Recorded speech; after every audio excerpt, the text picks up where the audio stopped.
छियो उत्तल दर्पण, ई भए गेलो अवतल दर्पण। उत्तल में जे छो एना रहे छो, ई भए गेलो उत्तल, ई बोलो अवतल। बड़ा स्टाइल मारे छो रे, ये मेरे को तेरे को बोल रहा है। उससे पहले अकॉर्डिंग टू लगा देता था, हम लोगों के लिए काफी जटिल काम होता था। पटना एम्स के HOD हैं। भारत सरकार का जो है एक बहुत ही ड्रीम प्रोजेक्ट है एम्स। एज क्या हो रही है आपकी? एज बहुत लोग पूछता है, सब बोलता है कि डॉक्टर अनिल का उम्र पता नहीं चलता है। कहीं भी भारत सरकार या बिहार सरकार में अगर सिलेक्शन होता है, जब मैसेज पढ़ा तो मैं बहुत खुश हुआ। तुरंत मैं दौड़ करके एम्स न्यू दिल्ली गया। PMCH में सारे टॉपर्स का एडमिशन होता था। पटना में कोचिंग ना करोगे तो आपका मेडिकल में नहीं होगा।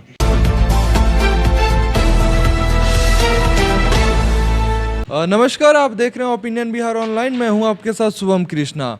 आज हम आपको एक ऐसे व्यक्ति से मिलवाने जा रहे हैं जो अभी कोविड काल में जो है सोशल मीडिया के स्टार बन गए हैं। इनका नाम है डॉक्टर अनिल कुमार। एम्स के चिकित्सक हैं, सीनियर डॉक्टर हैं, लेकिन अभी जो है ये डॉक्टर के साथ साथ कह सकते हैं कि ये सोशल वर्कर भी है। सर, सबसे पहले तो बहुत स्वागत आपका। धन्यवाद धन्यवाद शुभम जी। कैसे हैं सर? मैं बिल्कुल ठीक हूँ, आप कैसे हैं? जी बढ़िया। ये बताइए सर, एक चिकित्सक के साथ साथ सोशल वर्कर होने में कितनी कठिनाइयों का सामना करना पड़ता है? नहीं, मैं इसको कठिनाई बिल्कुल नहीं कहूँगा, क्योंकि जो डॉक्टर है इसको हर कोई नोबल प्रोफेशन बोला जाता है। और ये हम गॉड को और जनता को और अपने माँ बाप को और अपने शिक्षकों को निश्चित रूप से धन्यवाद देना चाहूँगा कि मैं आज चिकित्सक हूँ। क्योंकि चिकित्सक होने के वजह से जो हमें खुशी मिलती है, जॉब मैं दूसरा भी कर सकता था, हो सकता था मैं इंजीनियर बन जाता या IAS बन जाता, लेकिन जितना पब्लिक सेवा करने का मौका एक चिकित्सक होने के बाद हमें मिला है, शायद दूसरे प्रोफेशन में नहीं मिलता। नंबर 1। नंबर 2, हम चिकित्सक हैं और भारत सरकार और अखिल भारतीय आयुर्विज्ञान संस्थान पटना जैसे संस्थान में हमें काम करने का मौका मिला।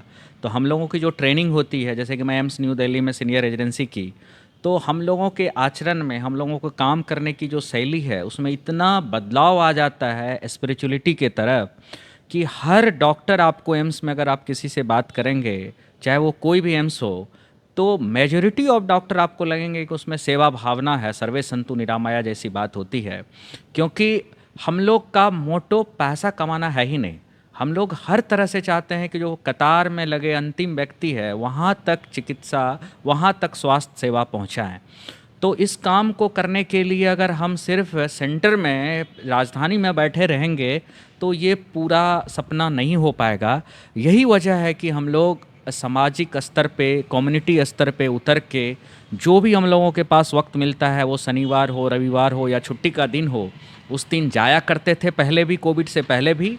और कोविड में तो ये बहुत ही नीड ऑफ आवर था कि हम लोगों को एक्टिव होकर के टेलीफोन के माध्यम से हो या वीडियो बना के हो या फेसबुक के माध्यम से हो, सब लोगों को जागरूक करना था और उन लोगों के साथ खड़ा रहना था। तो ये हम लोग शुरू से कर रहे हैं और कोविड में भी किए और आगे भी करते रहेंगे। शुभम जी, बहुत बढ़िया सर। ये बताइए, कहानी, ये सफ़र कहाँ से शुरुआत हुआ? आपका जन्म कब और कहाँ हुआ? और यहाँ तक के सफ़र में पहुँचने में कितनी कठिनाई आई? क्योंकि डॉक्टर बनना आसान नहीं है, और वो भी आप अभी पटना एम्स के HOD हैं। ये तो आप बिल्कुल थोड़ा हार्ट टची क्वेश्चंस पूछ दिए हैं, इमोशनल क्वेश्चंस पूछे। आज तक ये प्रश्न हमसे कोई पूछा नहीं।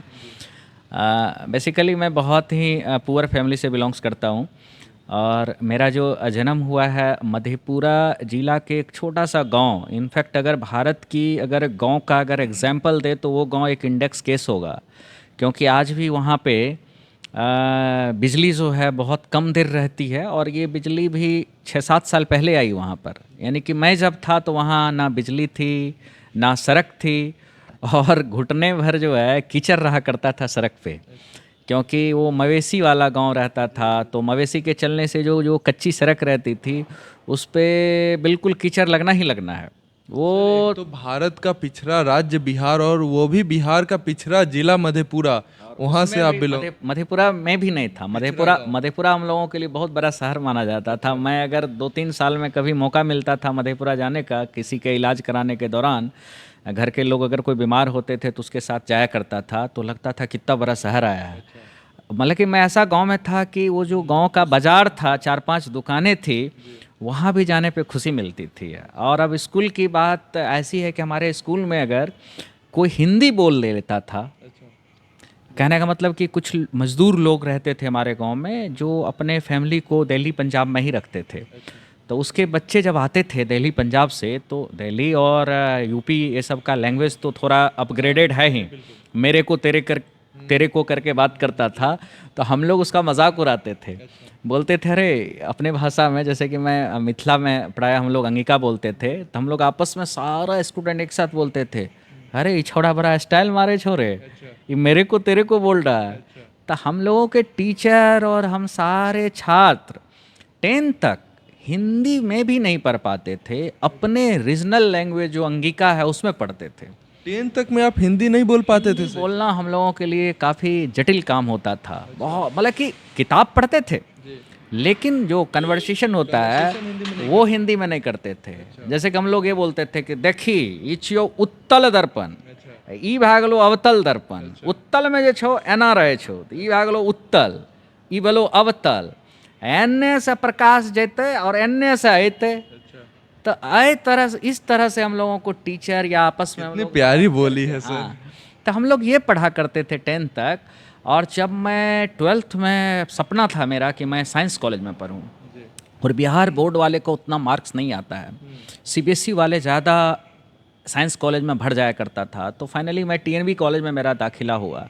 तो टीएनबी कॉलेज में इंग्लिश मीडियम में पढ़ाई होती थी। टीएनबी कॉलेज कहाँ है? भागलपुर। अच्छा, भागलपुर में। वो उस ज़माने में 10 के बाद आपने भागलपुर? साइंस, एक्चुअली साइंस पढ़ने के लिए साइंस कॉलेज के बाद हमारे ज़माने में टीएनबी कॉलेज सेकंड पोजीशन पे रहा करता था, और कुछ लोगों का इनफैक्ट पहली पसंद भी होती थी बायोलॉजी पढ़ने वालों की। तो वहाँ पे हम लोगों ने जब इंग्लिश मीडियम में जब पढ़ना शुरू किया, तो बहुत बड़ा चुनौती था हमारे लिए, क्योंकि उतना अचानक मतलब हिंदी भी नहीं पढ़ते हुए और सीधे इंग्लिश। तो वो भी मेरे को आज भी, मैं बहुत लोगों को ये चीज़ बताया हूँ कि जब जैसे मेरे टीचर वहाँ पढ़ाते थे अकॉर्डिंग टू बॉयल्स लॉ, तो बॉयल्स लॉ तो मैं पढ़ा था 10th में भी, लेकिन जो उससे पहले अकॉर्डिंग टू लगा देता था, तो मैं वो भार्गव की एक डिक्शनरी लिया था, उसमें अकॉर्डिंग टू का मतलब खोज करके फिर बोलता था अकॉर्डिंग टू मतलब के अनुसार होता है, ये बॉयल्स लॉ के अनुसार। तो according to Boyle's law, according to Boyle's law, according to Boyle's law mug करता था। तो मैं इतना मेहनत किया उस ज़माने में, एक एक इंग्लिश का जो वर्ड है उसको रटता था, तब मेरे को कंसेप्ट समझ में आता था। तो ये मेरे लिए बहुत बड़ी चुनौती थी। और उस वक्त मैं निश्चित रूप से कहना चाहूँगा कि हमारे जैसे बहुत सारे छात्र पढ़ाई छोड़ देते थे। वो बोलता था नहीं नहीं, इस विद्यालय में मैं नहीं पढ़ पाऊँगा, मेरे को जो है मधेपुरा या सहरसा में कोई हिंदी मीडियम वाले कॉलेज में पढ़ना है। लेकिन मैंने काफ़ी स्ट्रगल किया था। वो 10+2 वाली जो टीएनबी कॉलेज की पढ़ाई थी, वो हिंदी से इंग्लिश का जो मेरा कन्वर्शन हुआ था, चुनौती को स्वीकार करना था। स्वीकार किया।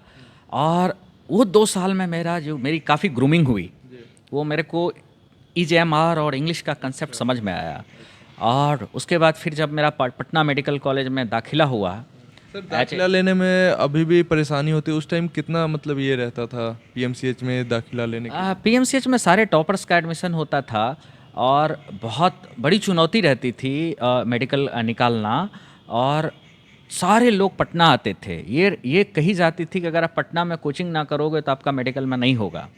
और एक कंसेप्ट जो है वो किसी सीनियर ने हमें अच्छे से बता दिया था। और आज मैं आपके चैनल के माध्यम से, आज भी मैं जितने भी यंगस्टर हैं जो मेडिकल में आना चाहते हैं, उसके लिए मैं जागरूक करना चाहूँगा कि अभी भी वही मूल मंत्र है। अगर आप एनसीईआरटी की जो बुक आती है, अगर उसको भली भांति पढ़ लिया जाए, तो आपको मेडिकल में आने से कोई नहीं रोक सकता है। और यहाँ पर भी एक कंसेप्ट है जो मैं शेयर करना चाहूँगा। अगर मैं गरीब नहीं रहता, अगर हमें पैसे की कमी नहीं रहती, तो मैं शायद डाइवर्ट हो जाता, क्योंकि बहुत सारे बच्चे भटक जाते, वो डिफरेंट ऑथर की किताब पढ़ने लगते हैं।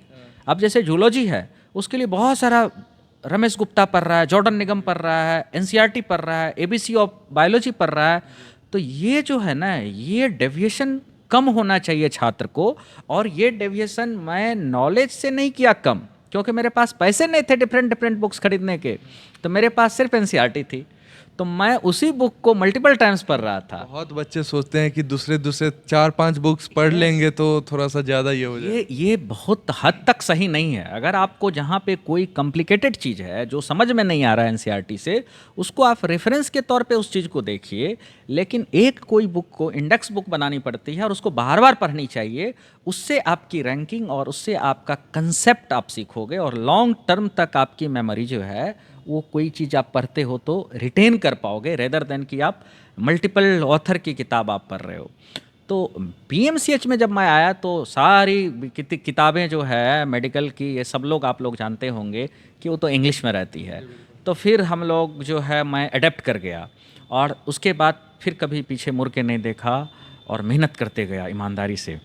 और ऊपर वाले की ब्लेसिंग से, आप लोगों की ब्लेसिंग से, माँ बाप के आशीर्वाद से और काफ़ी आगे बढ़ा। और मैं खुद नहीं सोच पाता हूँ कि मैं जिस परिवेश से आया हूँ वहाँ से उठ कर के एम्स तक आना शायद मतलब कि बिना किसी के ब्लेसिंग से नहीं हो सकता है।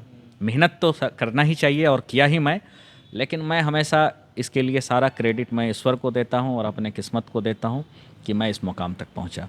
पीएमसीएच में जब आप पढ़ाई कर रहे थे तो उस टाइम आपके फेवरेट टीचर कौन थे और क्यों थे? पीएमसीएच में देखिए, वो पीएमसीएच जो है Prince of Wales Medical College के नाम से जाना जाता है और बहुत पुराना मेडिकल कॉलेज है। वहाँ की संस्कृति, वहाँ का कल्चर पूरे लंदन में जो हुआ करता था वही कल्चर आज भी फॉलो हो रही है। और वहाँ पर जो सबसे अच्छे टीचर थे, अब मैं किसी को अच्छे खराब नहीं कहना चाहूँगा, सब गुरु एक होते हैं, हर किसी ने छोटी छोटी चीज़ सिखाई।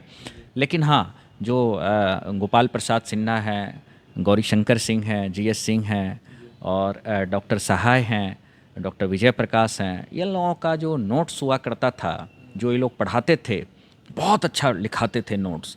और वो नोट्स मैं बताना चाहूँगा कि तकरीबन हो गया 21, 5, 25 साल हो गया। 25 साल के बाद भी मैं उनकी सारी नोट्स को अभी भी संभाल के रखा हूँ। इतना खूबसूरत नोट्स वो लोग लिखाया करते थे। तो ये एक याददाश्त है, जब भी पलटता हूँ तो लगता है हाँ, ये हमारे वो टीचर पढ़ाए थे। ये मेडिसिन का जी गोपाल प्रसाद सिन्हा का है, ये डॉक्टर हाय का है, ये डॉक्टर सिद्दीकी सर का है। तो उन लोगों की मतलब कि जो है छवि आज भी है और हर कोई उनको अप्रिशिएट करते हैं। उन लोग बहुत महान हैं, बहुत उनके स्टूडेंट हैं जो हमसे भी बहुत ऊंचाई पे पहुंचे हैं। पीएमसीएच के बाद आगे की पढ़ाई आपकी? पटना मेडिकल कॉलेज के बाद फिर पटना मेडिकल कॉलेज में मैंने 1 साल ऑप्थेल्मोलॉजी में पीजी स्टार्ट किया था। लेकिन एमएसआई करने के दौरान आई में मेरे को उतना मन नहीं लगा, तो फिर मैंने अपने ब्रांच चेंज करके दरभंगा मेडिकल कॉलेज से सर्जरी की। और दरभंगा से सर्जरी करने के बाद फिर जो हायर एजुकेशन होता है उसका जैसे सीनियर रेजिडेंसी बोलता है, सीनियर रेजिडेंसी के लिए मैं एम्स न्यू दिल्ली गया। वहाँ पे 3 साल पढ़ाई की, ट्रेनिंग ली और उसके बाद फिर इंद्रप्रस्थ अपोलो हॉस्पिटल में मैं कंसल्टेंट बना, अटेंडिंग कंसल्टेंट। जो हमारे मेंटर थे डॉक्टर संदीप गुलेरिया, वो हमें एम्स दिल्ली में भी मेंटरिंग किए थे। वहाँ पे डॉक्टर चुंबर हैं, वो भी हमारा मेंटरिंग किए। डॉक्टर संदीप अग्रवाल है, वो हमारा मेंटरिंग किए। और डॉक्टर संदीप गुलेरिया प्रोफेसर बनने के बाद वो अपोलो चले गए, तो उनके साथ मैं कुछ दिन वहाँ पे किडनी ट्रांसप्लांट में काम किया। और मीनवाइल मेरा सिलेक्शन एम्स पटना हो गया। चूँकि मैं बिहार का था तो मैं दिल्ली से वापस पटना आ गया। अच्छा, ये बताइए दिल्ली एम्स में आने का प्रोसेस क्या रहा और कैसे आना हुआ? दिल्ली एम्स में देखिए, जो भी लोग एमएसएमडी कर लेते हैं ना, तो एक सीनियर रेजिडेंसी 3 साल की ट्रेनिंग होती है, वो करना बिल्कुल अनिवार्य है। अगर किसी को मेडिकल कॉलेज में प्रोफेसर बनना है, तो असिस्टेंट प्रोफेसर बनना है, तो उसके लिए एक टेस्ट होता है सीनियर रेजिडेंसी की। तो वो टेस्ट मैंने दिया था और वो टेस्ट क्वालिफाई करके मेरा वहाँ पर दाखिला हुआ था। पटना एम्स का क्या प्रोसेस रहा है, यहाँ पे कैसे? पटना एम्स देखिए, भारत सरकार का जो है एक बहुत ही ड्रीम प्रोजेक्ट है एम्स, जो कि सबसे पहले एम्स दिल्ली बना, उसके बाद 6 एम्स का निर्माण हुआ, तो उसमें से एक एम्स पटना था। और उसकी जो रिक्रूटमेंट होती है वो निर्माण भवन है, पीएमएसएसवाई एक ऑर्गेनाइजेशन है भारत सरकार की, तो वो रिक्रूट करते हैं। और ये पैन इंडिया इसका सिलेक्शन होता है, मतलब कि आप ये नहीं है कि सिर्फ आपका रीजनल बिहार के लोग आएंगे, इसमें ऑल ओवर इंडिया के लोग जो है पार्टिसिपेंट होते हैं, जिन लोगों को उचित डिग्री होती है, जो एलिजिबल होते हैं। और सीट बहुत कम होता है, जैसे आईएएस, आईपीएस, इसमें भी एक सीट की जो संख्या है वो सिग्निफिकेंट नंबर है। लेकिन एम्स जैसे जगह पे सेलेक्ट होना वाकई में काफ़ी किस्मत का खेल है और आपके मेहनत का खेल है और चुनौती भरी चीज़ है, क्योंकि सीट बहुत कम है। जैसे कि मैं जब सेलेक्ट हुआ था तो एक सीट थी सर्जरी की एम्स पटना में, और वो एक सीट के लिए पूरे भारतवर्ष के जितने भी एमएस सर्जरी और सीनियर रेजिडेंसी किए हुए लोग थे, सब लोगों ने अपियर हुआ था जो एम्स में काम करना चाहते थे। तो उसमें से अकेले एक सीट में सेलेक्ट होना, ये कितने लोगों में एक सीट आपने पाया? वो तकरीबन होगा 25 लोग के आसपास था। एग्जैक्ट नंबर मेरे को याद नहीं है, लेकिन हाँ 25 से कम लोग नहीं थे, क्योंकि 4 दिन तक इंटरव्यू हुआ था, इतना याद है हमें।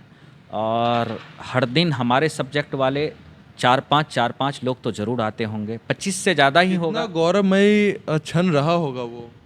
हाँ, जब रिज़ल्ट आया था तो काफ़ी खुश था। मैं इंद्रप्रस्थ अपोलो में ही था, और वहीं पर मेरे मोबाइल में मैसेज आया, और उस वक्त एंड्रॉयड फ़ोन भी नहीं था मेरे पास, तो वो वाली मोबाइल थी जो नोकिया वाली जो होती है ना, छोटी सी मोबाइल, उसमें एक मैसेज आया। तो जब मैसेज पढ़ा तो मैं बहुत खुश हुआ। तुरंत मैं दौड़ करके एम्स न्यू दिल्ली गया, और वहाँ पर जो टीचर लोग थे मैंने उनसे आशीर्वाद लिया। और वही हमको एक चीज़ और सीखा है कि जब तुम्हारा सिलेक्शन हो गया है, और वो था शुक्रवार, फ्राइडे, तो मैं सोचा कि अब 2-3 दिन पार्टी वुटी करके मंडे को ज्वाइन करेंगे। तो वो मेरे को एक चीज़ सिखा है, वो भी मैं आपके चैनल के माध्यम से हर किसी को मैं बताना चाहूँगा। अगर आपका कहीं भी भारत सरकार या बिहार सरकार में अगर सिलेक्शन होता है तो ज्वाइनिंग का बहुत बड़ा महत्व है। जैसे कि मैं सोमवार को ज्वाइन करता और शनिवार को मैंने जो ज्वाइन किया, तो सीनियरिटी जो है आपके ज्वाइनिंग पे फ़र्क पड़ता है। तो वो दिल्ली एम्स के टीचर को जब मैं आशीर्वाद लेने गया कि सर मेरा सिलेक्शन हो गया एम्स पटना में, तो वो बोले कि तुम यहाँ प्रणाम करने क्यों आया, भाग के जल्दी ज्वाइन करो। तो मैं बहुत उदास हो गया। मैं बोला सर आज फ्राइडे है, अभी 2 बजे रिजल्ट आया है, मैं सोमवार को जाऊँगा ना सर, रविवार को। बोला तू पागल है, तुमको पता है कल शनिवार को बहुत सारे लोग ज्वाइन कर लेंगे और ज़िंदगी भर तुम मुझसे जूनियर हो जाओगे, तो तुम आज ही भागो। तो उनसे जो आशीर्वाद लेने गया, तो समझिए कि वो आशीर्वाद कितना मेरे लिए महत्वपूर्ण था। अगर मैं उनसे आशीर्वाद लेने नहीं जाता तो ये जानकारी हमको नहीं थी। और वो आज भी हमको काम कर रहा है कि यहाँ पर अपने डिपार्टमेंट में मैं सीनियर मोस्ट हूँ, और यही वजह है कि ट्रॉमा एंड इमरजेंसी का मैं हेड हूँ। नहीं तो अगर मैं मंडे को अगर ज्वाइन करता तो सैटरडे को जो लोग ज्वाइन कर लेते वो सीनियर होते। तो ये जानकारी मेरे को उस दिन भी गुरु दिए। तो गुरु की भूमिका आपके ज़िंदगी में बहुत रहती है। वो आपको ज़रूरी नहीं कि वो किताब की बात आपको पढ़ा रहे हैं, बहुत सारी जानकारी देते हैं, और वो आपके लिए कितना बड़ा वरदान होता है वो आपको बाद में पता चलता है। जी। कब हुई थी आपकी ज्वाइनिंग? मैं 25 अगस्त 2012 को यहाँ पे ज्वाइन 2012 में? 2012 में 24 अगस्त को रिजल्ट आया था, और मैं 25 अगस्त को ज्वाइन कर लिया। और इसी जानकारी के बाद जो हमारे गुरुजी एम्स न्यू दिल्ली के और डॉक्टर सुबोध सर हैं, मैं आज भी मैं उनको धन्यवाद देना चाहूँगा कि उन्होंने मेरे को डांटे, बोला कि जाओ और कल ज्वाइन करो। जी। अच्छा ये बताइए, आप 2012 में ज्वाइन किए थे, अभी 2021 चल रहा है, एज क्या हो रही है आपकी? एज बहुत लोग पूछता है, सब बोलता है कि डॉक्टर अनिल का उम्र पता नहीं चलता है। मतलब आज खुलासा कर दीजिए हमारे चैनल के माध्यम से। अरे वाह, मेरा मतलब कि 40 चल रहा है अभी। अच्छा, तो सभी लोग जैसे जैसे एज ज़्यादा होते जाता है लोग बूढ़े होते जा रहे हैं, लेकिन अनिल सर जो है यूथ मतलब जितना एज बढ़ते जा रहा है ये युवा होते जा रहे हैं, इसका क्या राज है?